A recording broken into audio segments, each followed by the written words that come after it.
Hello, everybody. It's Sophia Mona Lisa of the Rosewell Mystery School and the Golden Ray Center. Tonight's video is regarding the coronation ceremony. I call it a ritual, and how it's a part of what we call the game. You might even want to call that the deep state game. And of course, that ritual took place this weekend on May 6th. Now, I'm just coming off of a really fabulous show that was live, where Winifred Adams interviewed me about some aspects of this very topic. And so you can go over to her YouTube channel, Making Life Brighter, and watch our conversation there as well. And in that conversation, I talk about doing this video, which is a little bit deeper dive than we had the time to go into on her show. So the first thing that I want to bring into your awareness is that there is a lot of symbolism behind the regalia that's used in the ceremony. So it's really important to be clear on the knowledge around the regalia.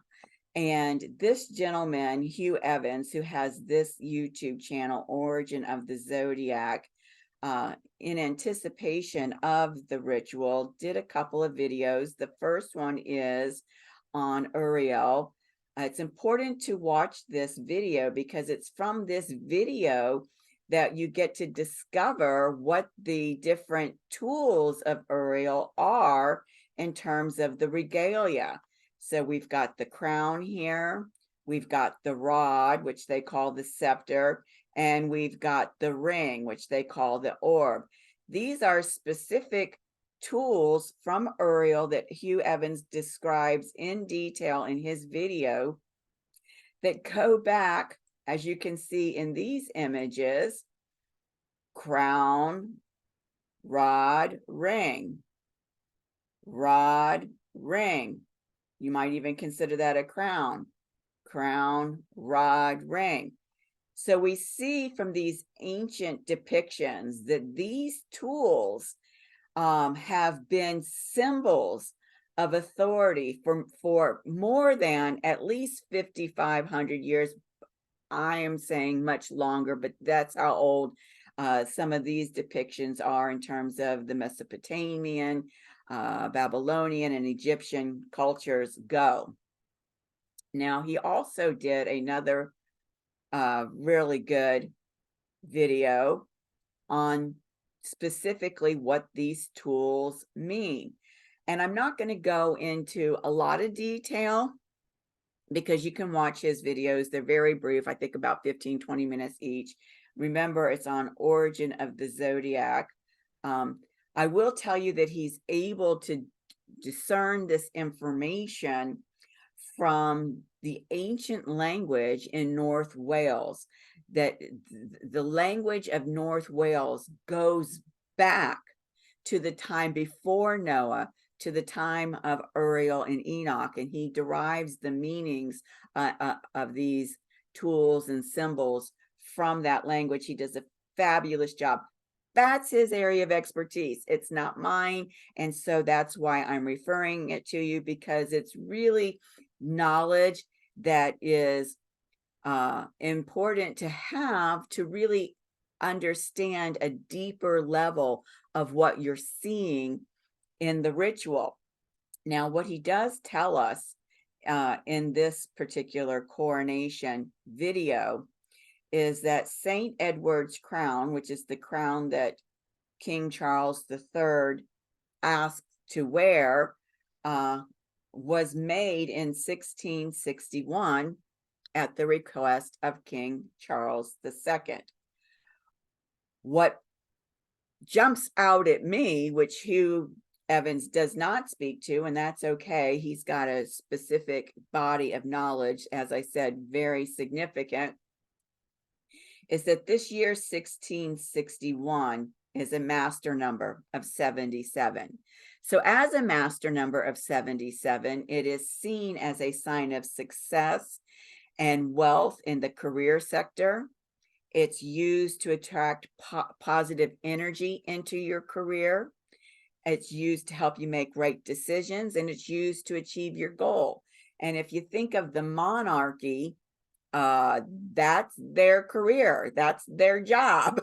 And so it's very fascinating that these master number energies were put into play at the request of King Charles II. Now, what you have to remember is that the dark forces invert everything. So if you take this master number 77 and you invert it and you put it on top of itself, can you see how this image here absolutely mirrors this symbol here, the symbol of the Nazi SS? This is actually an SS badge. So again, being very aware of the hidden messages behind the symbology that's present in the ritual. That's what makes it a ritual, because they're pulling on the power of these symbols. They're doing it under the guise of being a sacred ceremony because it looks like a church ceremony, but that is an illusion. Now let's talk about this scepter here, which represents Uriel's rod. What's interesting, Hugh goes into great detail about the various measurements of this particular, what he calls sovereign's scepter, that includes the megalithic yard, the royal cubit, the remen, the measurements of phi and pi. And what he says is that whoever holds the scepter has the authority to control these measures. Well, these are the measures that are used in masonry.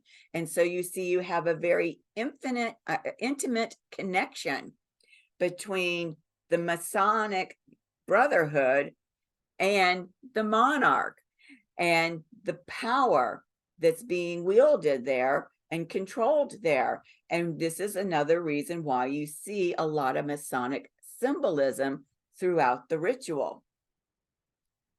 And then here, of course, is the orb, Uriel's ring.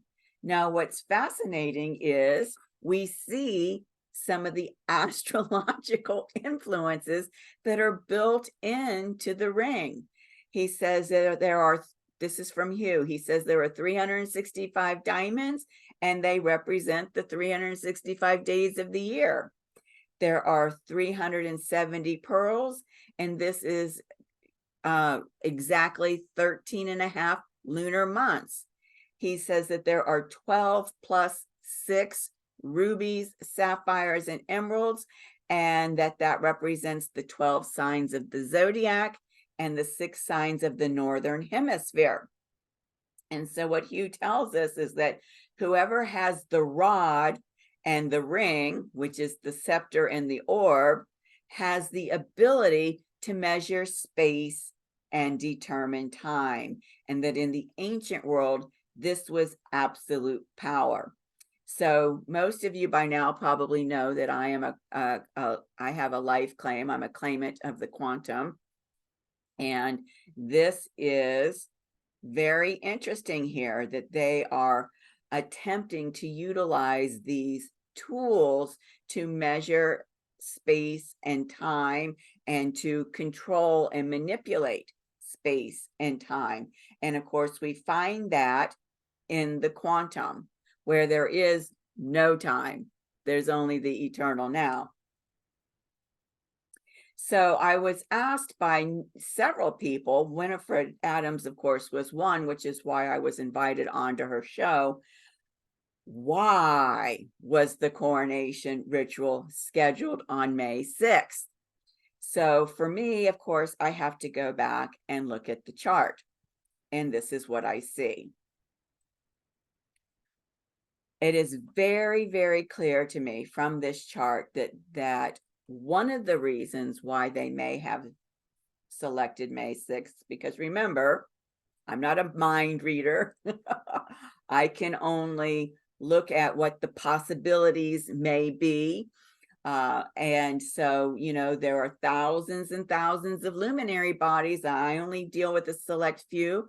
I don't know what they may be working with and trying to harness, but it is very clear that there is very likely a desire to harness cosmic power through this ritual.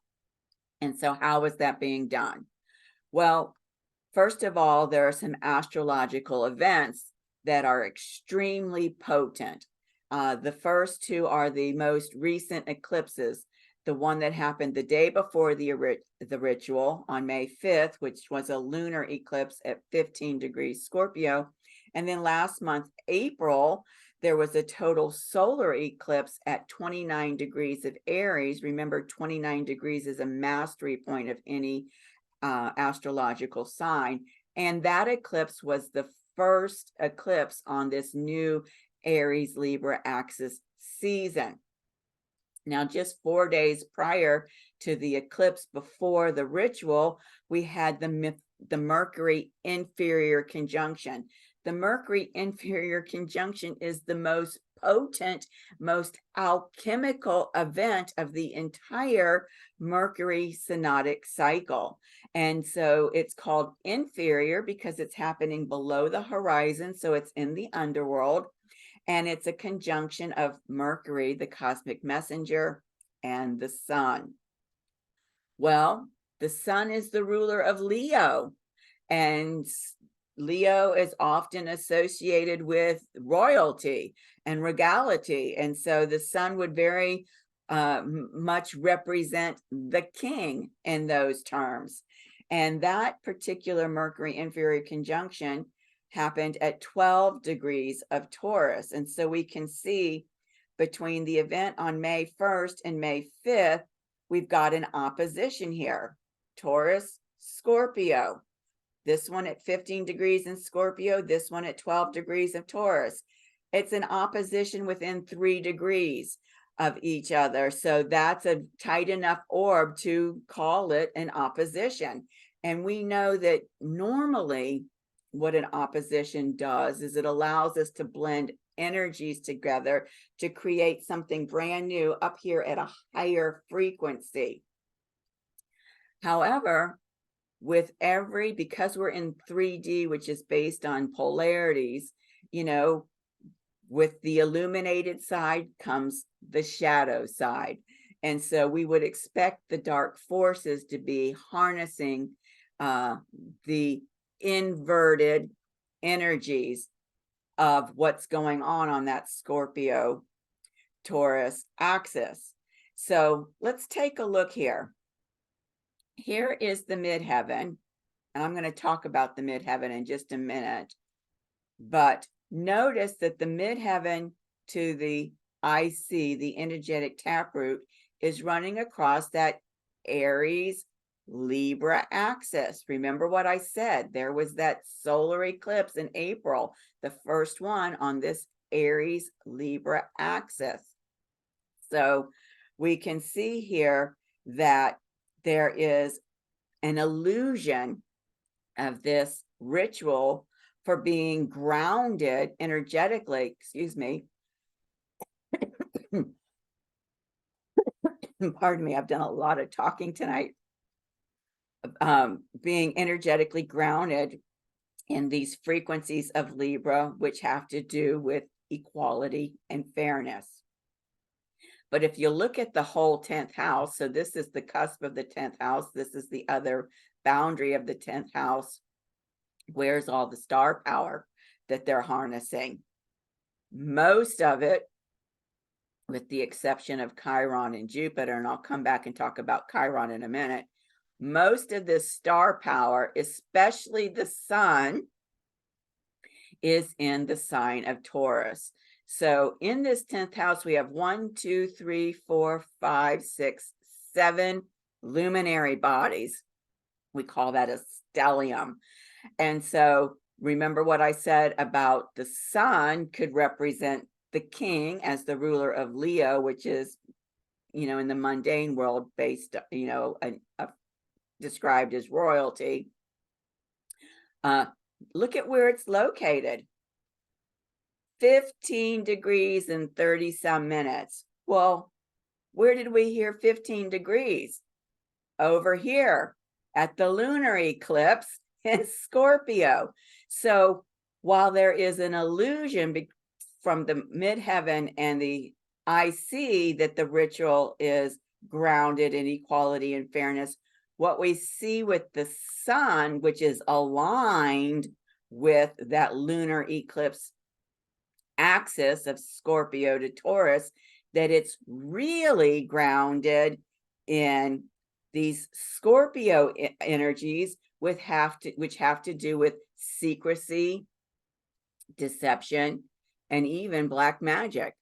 So why was it done on May 6th? One of the reasons that might be a likelihood is this type of harnessing of cosmic power and positioning of where the star power is. That's one possibility. Oops. Yeah. Okay. Remember I showed you this picture on a previous slide where we've got the rod and the ring. Notice how this image looks very similar to this image, the ring with the rod.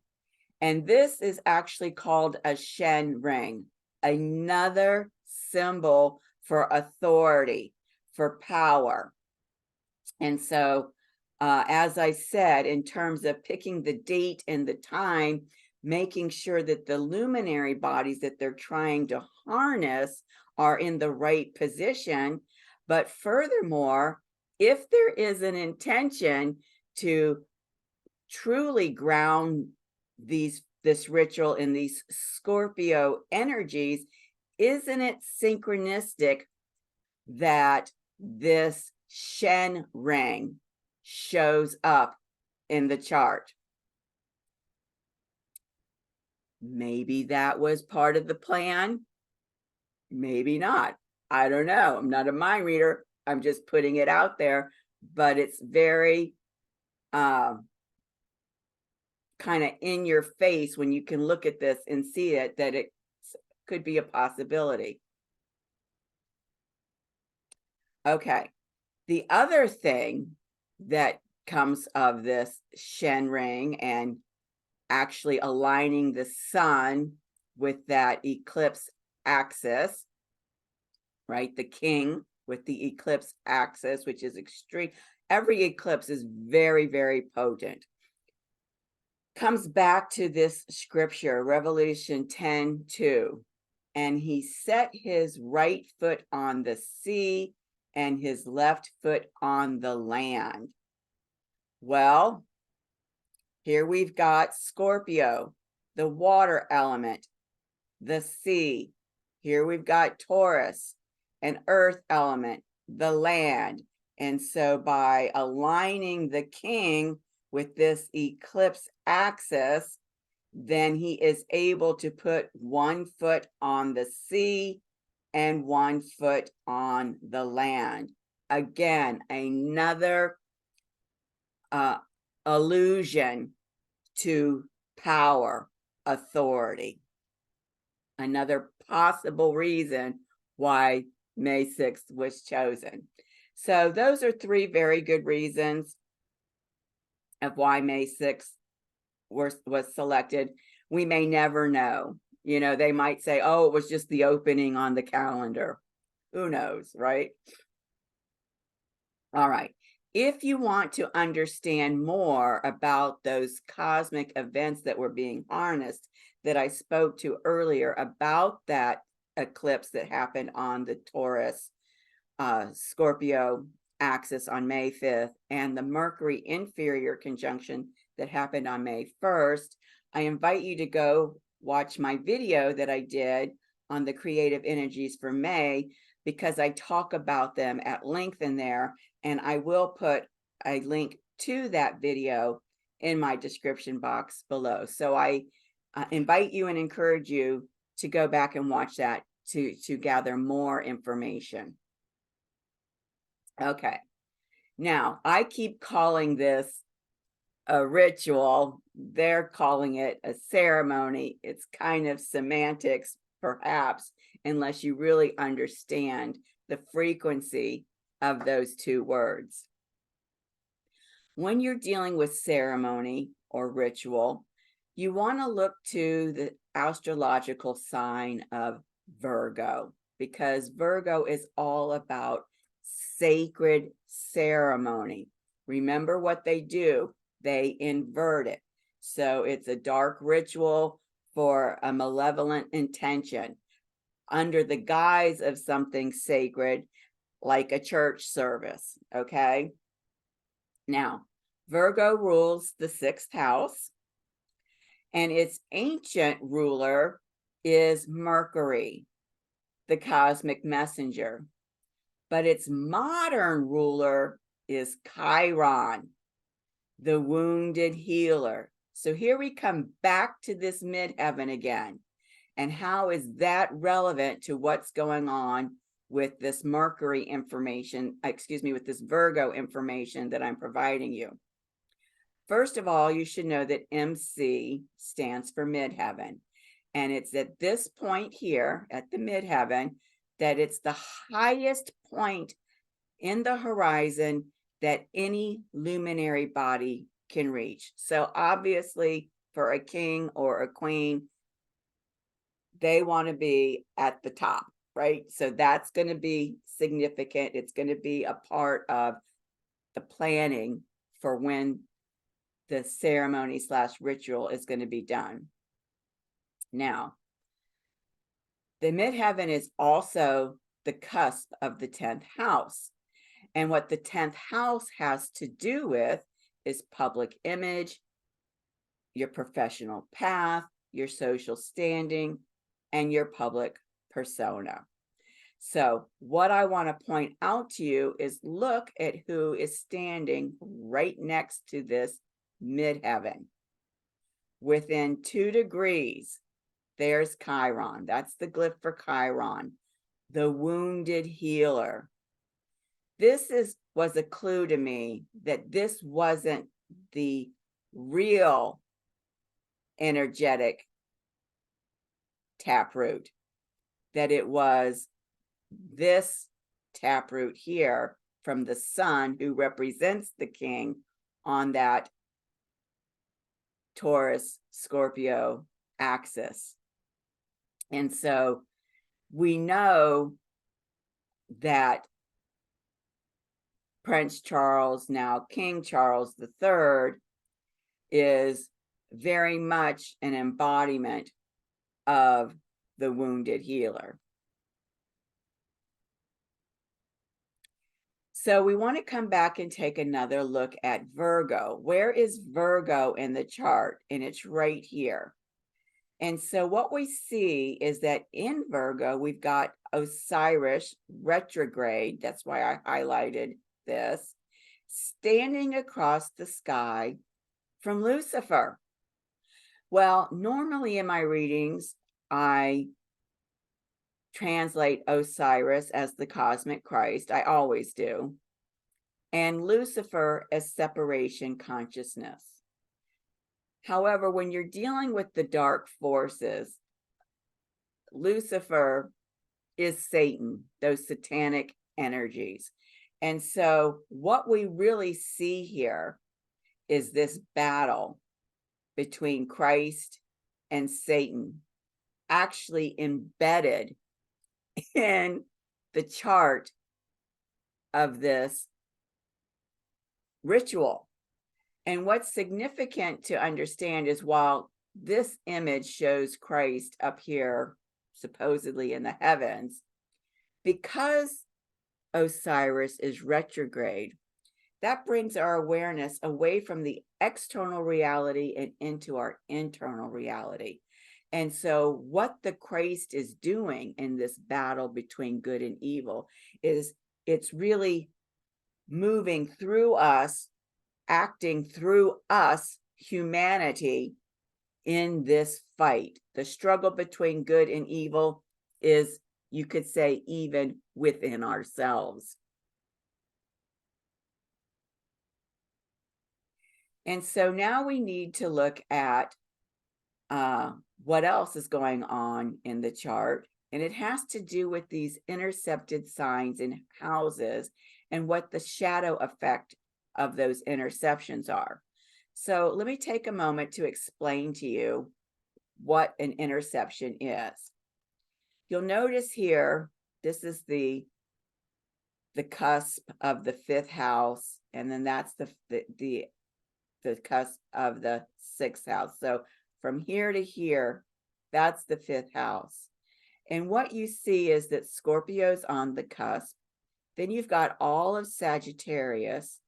And then you have Capricorn, which becomes the cusp of the 6th house. So Sagittarius is neither the cusp of the 5th or the 6th house. It's completely enclosed within these 5th house energies. That means that this sign has been intercepted. And interceptions always happen in pairs. So wherever you find one intercepted sign, if you look across the sky, you're going to find the pair, the other intercepted sign, Gemini. And again, this is the cusp of the 11th house. This is the cusp of the 12th house. And within that area, you've got all of the degrees of Gemini. So Taurus is on the cusp of the 11th house. Cancer is on the cusp of the 12th house, meaning Gemini is not on the cusp of either the 10th or the 11th house. It's intercepted. And so what happens when you have these interceptions is that the link between the two energies on either side of that axis, it's broken. And so the energies become unbalanced. They cannot come into that balanced position. One is either dominating the other or subservient to the other. And because of this woundedness, we have what we call the shadow energies of those signs that come forward. That's how they're most frequently experienced. Now, whenever you have intercepted signs, you're going to have intercepted houses. They come together, and again in pairs. So what you can see here, this is the ascendant, the cusp of the 1st house. This is the boundary of the 1st house. And you see that that 1st house is completely immersed in these Leo energies. There's no other sign on the cusp here. It's just all Leo, Leo, Leo. And across the sky here in the 7th house, we see the same thing.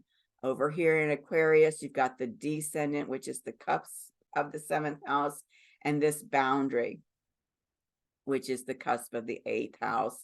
Everything here is in Aquarius. So these two houses, 1st and 7th house, are intercepted. Again, a broken link between them. They're unbalanced. Now, what I'd like to point out, which is fascinating, is notice that this is the 5th house and this is the 11th house. The 5th house is ruled by Leo. The 11th house is ruled by Aquarius. So what a synchronicity that even the houses that contain the intercepted signs are ruled by signs that are in the intercepted houses. It's just something I thought I'd point out to you. So let's look at the shadow qualities of Gemini and Sagittarius. We know those to be the intercepted signs, and so those are going to be expressed from that shadow perspective. Or you could say, rather than being expressed through the illuminated energy, it's being expressed through this dark energy, okay? So with Gemini in the shadow, you've got an expression of cunning, divided objectives, duplicitous, heartless, superficial, two-faced, unemotional, and unsympathetic. For Sagittarius in the shadow, you've got arrogant, careless, extravagant, gullible, lawless, pretentious, and reckless. And so why is this significant? Why do you need to be aware of these shadow qualities? Because this is built in to the chart for this ritual with these intercepted signs. It's a big piece of how the entire chart is debilitated, wounded by those shadow qualities. Okay, so now let's look at the first house and seventh house and how those interceptions may manifest in the shadow. In the first house, it has the individual or the event has a difficulty in presenting itself or presenting oneself. And in the seventh house, there's difficulty in partnerships. And in fact, let me just scroll down one more. Notice how in the seventh house, no luminary bodies here, as in the fifth house and with Sagittarius, no luminary bodies there.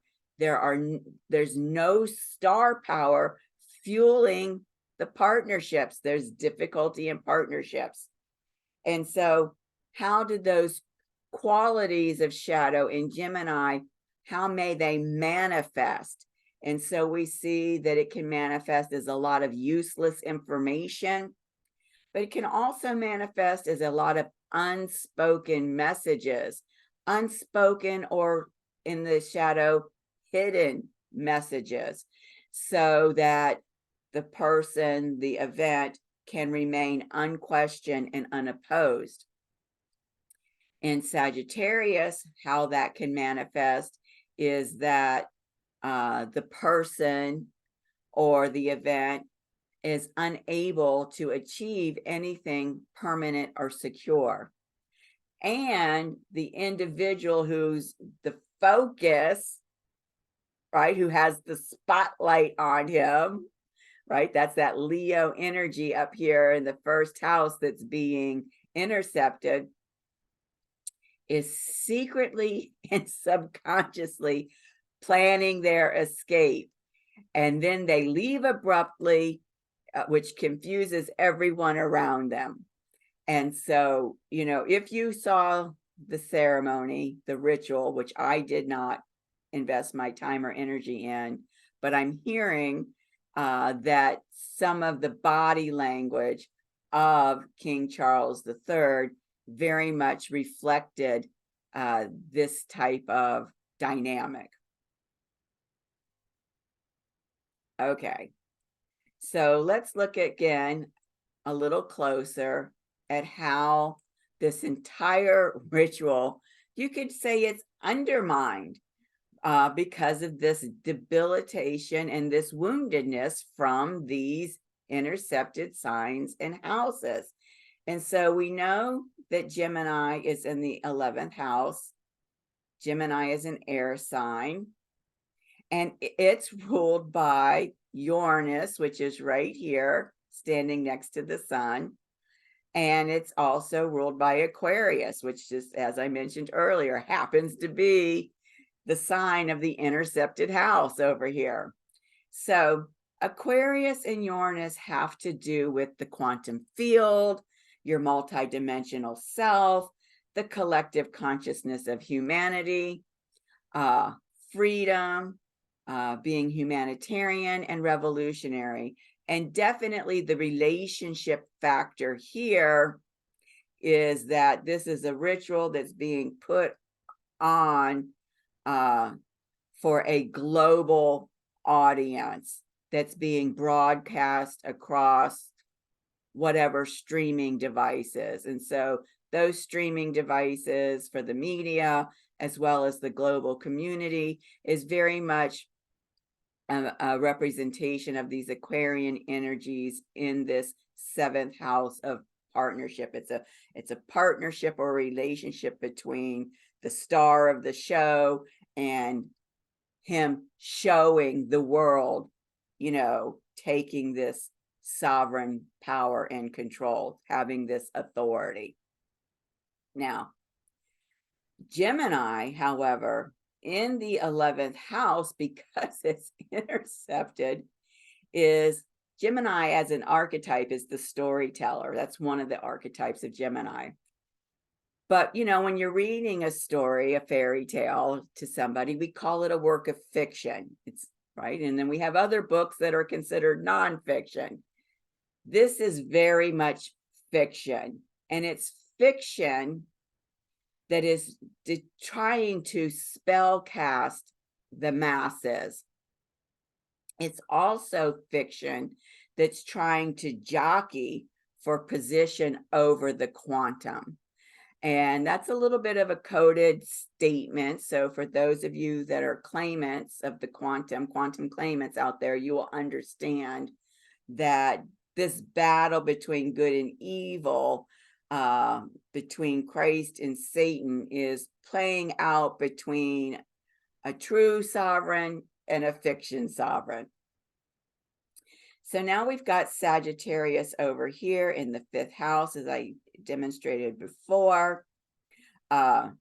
Sagittarius being a fire sign, the 5th house being ruled by Leo, also a fire sign. And if I didn't say it earlier when I mentioned that Gemini is an air sign and that the 11th house is ruled by Aquarius, Aquarius is also an air sign.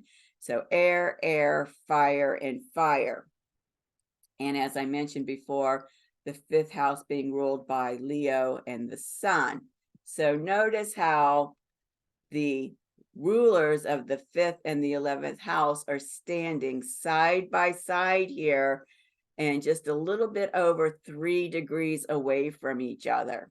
Okay, this is going to become significant in terms of what could possibly happen based on this debilitated woundedness that's built into this chart, knowingly or unknowingly. I'm not sure, but I see it. So what the 5th house and Leo and the sun is all about is authority, being creative, leadership, and as I said, regal or royalty. So very much with that sun as the ruler of Leo, that is definitely the placeholder for the king in the ritual. Now, because of these interceptions and those links being broken, the way that it's being, these energies are being debilitated, is that there's no truth, right? Sagittarius is all about truth behind the authority. 5th house is authority. No truth standing behind the authority because there are no luminary bodies here, right? No real relationship with, what do they call? There's a word that they call, that the Brits call the all of the nations around the world. It's like on the tip of my tongue. You're probably yelling it at me. It'll come back to me. No real relationship because there's no luminary bodies here. And so with this effect of no truth behind the authority, what we really see here is a kind of emperor with no clothes, or even like in the Wizard of Oz, you pull back the curtain and there's the old man pulling all of the levers and punching all the buttons. No real authority, right? Okay, so let's look at what might possibly happen with this Uranus Sun conjunction and all of these debilitating energies. Sun is fire, right? Fire, fire, fire, fire. We've got air, air. Uranus is like a lightning bolt, boom. So what happens when air and fire come together. And they're not balanced. We know that, right? It's unbalanced. You're going to have potentially one of two situations arise.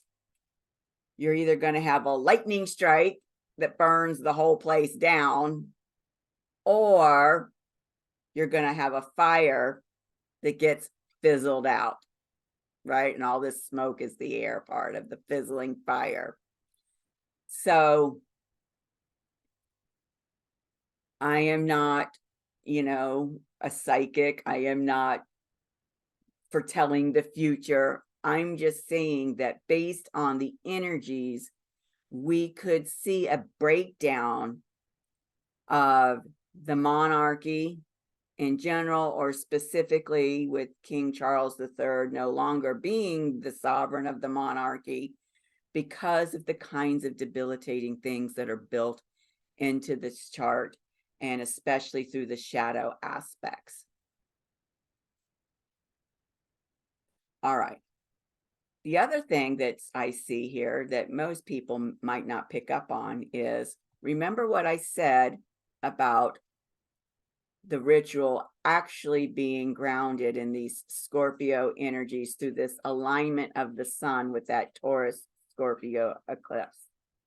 Well, it just so happens that these intercepted houses, first and seventh house, create a grand cross with that axis of where the sun is. Now, because of the astrological signs involved, so we're dealing with Taurus, Leo, Scorpio, and Aquarius. Because of those signs, this grand cross is known as a fixed grand cross. And so the purpose or intention of a fixed grand cross would be that it's wanting to stabilize and maintain things, right? Let's stabilize the narrative. Let's maintain the narrative. And also an intention with changing things back to the way they were. So, trying to keep that history of this is how we do it with the monarchy here and the Commonwealth. That was the word I was looking for on the previous slide. And with the Commonwealth, right? Keeping the status quo, right? But the problem is, we know that this part of the fixed grand cross includes intercepted houses. And so this link is broken. And so this is a whole nother layer of debilitation and woundedness that's showing up. And it's significant because it comes back to the crown as one of the tools of authority, Uriel's tools, the regalia that's involved in the ritual. And so on St. Edward's crown, right at the front, you have what's known as a cross pate. And I'm going to show you that right here. That's what the cross pate is. And in Hugh Evans' video, when he's talking about the different parts of the cross, he's talking about how the cross pate means 4 feet. And this strip of fur has to do with ermine. And I'm not an expert on this stuff, but apparently ermines are like weasels and animals in that classification that have like a wolf face. And so he throws in there to his slide that this dragon, which we often see again associated with royalty, is a dragon that has a wolf face. And so what I'm telling you in terms of the relationship between this broken cross, which is very much like this cross pate, well, 2 of the feet aren't working on the dragon. And so I'm sure you've probably seen a wounded animal that's like clawing itself along and dragging its feet behind it. because they're wounded. Maybe they've had an injury to the tail or the spinal cord near the tail, and so the feet are just like dragging. An injury to the root chakra. Isn't that interesting? Right? Remember what I said about the energetic taproot? You could call that the root chakra of the chart. And so again, if you can picture that imagery of a wounded animal, this wounded dragon with the wolf face, not having the same kind of power that you would grant it as a dragon, right? When it's kind of limping along, right? Dragging those hind feet behind it. All right. So here are some astrological events that you're going to want to watch for. Because remember, I'm not telling the future here. I'm just looking at the energies and considering the possibilities of how those energies may manifest. But we know that the energies can manifest in an infinite number of ways. And so what I am suspecting, based on all of the debilitation and all of the shadow aspects of this ritual, that the harnessing of the cosmic events and the star power aren't going to get them over the hurdle. That somehow, some way, this is like a house of cards that's going to fall in on itself, and we're going to see that happen. Now, how and when might we see that happen? Well, I can only speculate and give you some cosmic aspects to look at for possibilities of how it may show up in our external reality. First thing, of course, is we want to go back to these eclipses that they harness, especially the one on the day before the coronation ritual. Eclipses have a 6-month window.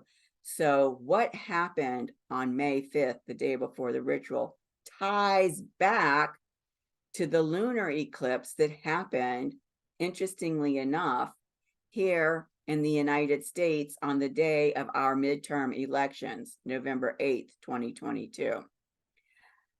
Now, the eclipse that happened on the day before the ritual was the 6th of the 7 eclipses that are happening on this Taurus Scorpio axis. That final eclipse on this axis is going to happen on October 28th. Also a lunar eclipse. It'll be at 5 degrees of Taurus. Notice how these are all lunar eclipses, right? So what does that mean? What does it mean when something's eclipsed? Something's hidden, something's occulted. And in a lunar eclipse, what's literally happening is you've got the sun on one side of the sky, the moon on the other side of the sky, and the sun reflects its light, shines its light over to the moon. The moon reflects that light.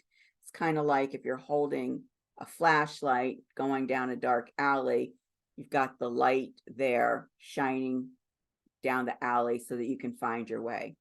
Well, during the eclipse, the earth passes through the pathway between the moon and the sun.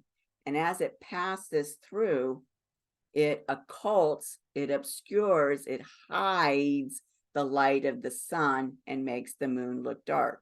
Going back to the analogy of walking around with a flashlight, put your hand in front of the flashlight, that light stream disappears. Now it's dark. So, lunar energies being occulted can bring up a lot of emotional, let's just say, baggage. Okay. Okay. So we also want to look to Jupiter's journey through Taurus. And so Jupiter's going to leave Aries and move into Taurus on May 16th. That's this month, right? Just 8 days from today. And it's going to be in Taurus through May 25th of next year. So what I suspect is going to happen is a lot of people are going to be getting an impulse to possibly get their life claims as an example of how it may manifest, so that they can secure their standing, what it is that they're standing on, right? Because we no longer as humanity are willing to give our power away and stand under anyone else. With this series of eclipses that was initiated in April on the path of Aries and Libra, the path of conscious equal partnership, right? You're an equal, I'm an equal. You don't stand under me and I don't stand under you. So this Jupiter through Taurus, Jupiter can represent truth. What is the truth of what it is that you're standing on? And is it solid? And so one of the ways that you can ensure that you're standing on solid ground is through a life claim. That's just one manifestation of it. And I suspect that a lot of people over that year will be filing to get their life claims, as I said, as one of the manifestations. June 2nd of this year, we've got the North Node, the evolutionary GPS, coming together with Jupiter in the sky. Jupiter expands and amplifies anything it engages with on an exponential level. And so, with the North Node being the GPS system for where we are evolving to, in Taurus, it's all about embodiment. And really, because Uranus has been moving through Taurus, it's really about embodying more and more of our multi-dimensional self. And so this North Node Jupiter conjunction at 3 degrees of Taurus is going to be a big push forward in terms of people being inspired to claim their spiritual truth and to create the space within them to hold more of the truth of who they are. Then 2 days later, on June 4th, we've got a Mercury-Uranus conjunction. Mercury's the cosmic messenger. This will be the first big conjunction after Mercury has come out of the underworld and is now moving in a direct fashion. With Uranus, this discussion that Mercury is going to be having with us is going to be radical. Something radical, something revolutionary could be revealed to us by the cosmic messenger around what's happening in the fiction and the now space. Then on June 12th, we've got Pluto retrograding from Aquarius to Capricorn. When Pluto retrogrades from Aquarius to Capricorn, it's going to be over that 29 degrees of Capricorn, that mastery point of Capricorn. And so Pluto, all about empowerment, Capricorn, about mastery of your own sovereignty. And so this could be a pressure point for a true sovereign to step forward or to be recognized. Then remember what I said about that Chiron being right next to the midheaven. So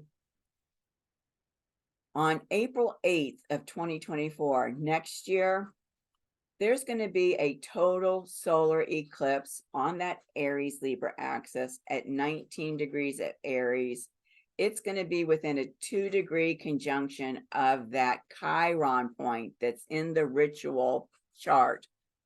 And so that could very well be a pressure point again for bringing forth information about what's happening with the fiction around the monarchy.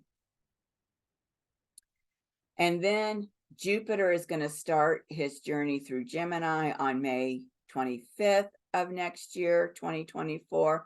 Again, he'll be there for about a year until June 9th of 2025. But when he moves into Gemini, Pluto will be back in Aquarius. And so he's going to be making a trine from Gemini to Aquarius. That's a 120-degree aspect.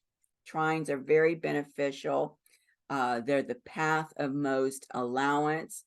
And they're going to be in trine from May 25th to June 7th of 2024.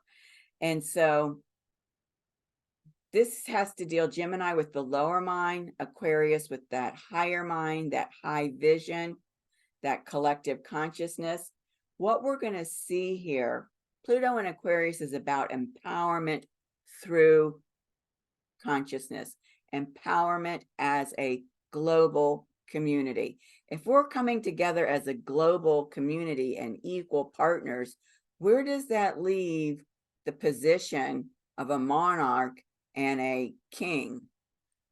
So this is going to be a huge amplification of being able to be empowered by our fields of consciousness, actually refining the lower mind by bringing it into alignment with those higher frequencies of the higher mind. So this is another opportunity when we could hear or see something about what's manifesting from this debilitated ritual in terms of its effect on the monarchy and the king.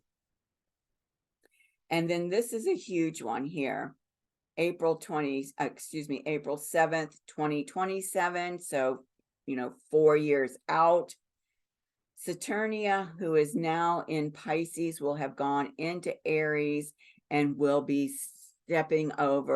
crossing over, standing on that Chiron point again, next to the midheaven of this chart.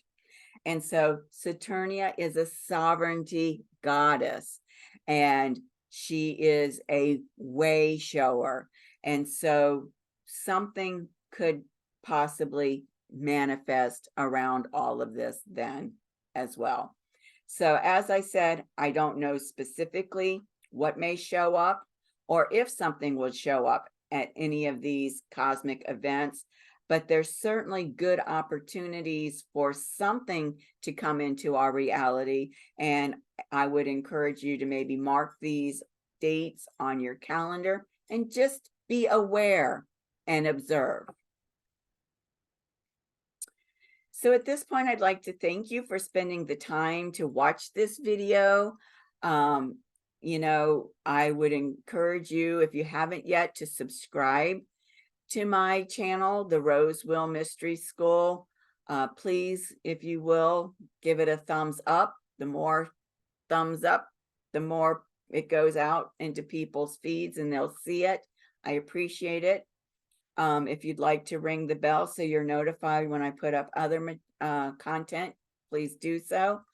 And if you need to contact me about anything, this is my email address, sophiamonalisa79@gmail.com. Just keep in mind that the Sophia is spelled with an F. I'd like to take this opportunity, if you're not aware of the Galactic New Earth Project that we've been working on since January of 2022. We're still working on that project, and you can go to my website, goldenraycenter.com, and learn all about it. It's free to participate, and you'll have to join my newsletter, subscribe to my newsletter to get updates on how and when to join us for that. So again, thank you very much. I appreciate you taking the time to watch this, and I will see you in my next video. Have a good night.